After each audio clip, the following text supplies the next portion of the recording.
తెలుగు సినిమాలకు సంబంధించినంత వరకు దర్శక దిగ్గజం అని పిలుచుకోవచ్చు మన కోడి రామకృష్ణను. ఆయన నుంచి అలాంటి సినిమాలు వచ్చాయి. ఫ్యామిలీ ఎంటర్టైన్మెంట్ దగ్గర నుంచి సోషియో ఫ్యాంటసీ వరకు అన్ని రకాల సినిమాలు తీశారు ఆయన. అమ్మోరు, అరుంధతి లాంటి సినిమాలతో గ్రాఫిక్స్ వాడకం ఎలా ఉండాలో చూపించారు. కోడి రామకృష్ణ పాత సినిమాల్ని చూసి స్ఫూర్తి పొందాల్సిన తరుణం ఇది. ఇలాంటి దశలో కోడి కాస్త కాపీ కొట్టేశారంటే నమ్మగలమా? కోడి రామకృష్ణ తాజా చిత్రం నాగభరణం చూస్తే అలాంటి అనుమానాలే కలుగుతాయి. కథ విషయంలో అఖిల్, రుద్రమదేవి, అరుంధతి సినిమాల్ని కాపీ కొట్టారు కోడి రామకృష్ణ. అరుంధతి ఆయన తీసిన సినిమా కాబట్టి క్షమించేయచ్చు. ఈ సినిమాలోని కొన్ని ఆర్ఆర్ బిట్లు నేరుగా బాహుబలి నుంచి ఎత్తేసినవే.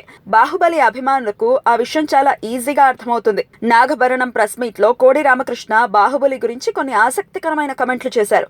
బాహుబలిలో గ్రాఫిక్స్ తప్ప కథ లేదని, గ్రాఫిక్స్ కోసం సినిమా తీయకూడదని, కథలో భాగంగా రావాలని ఏవేవో సూక్తులు చెప్పారు. అలా నీతులు చెప్పిన ఈ పెద్దాయన పాత సినిమాల్ని కాపీ కొట్టి ఓ సినిమా తీస్తే ఎలా మరి?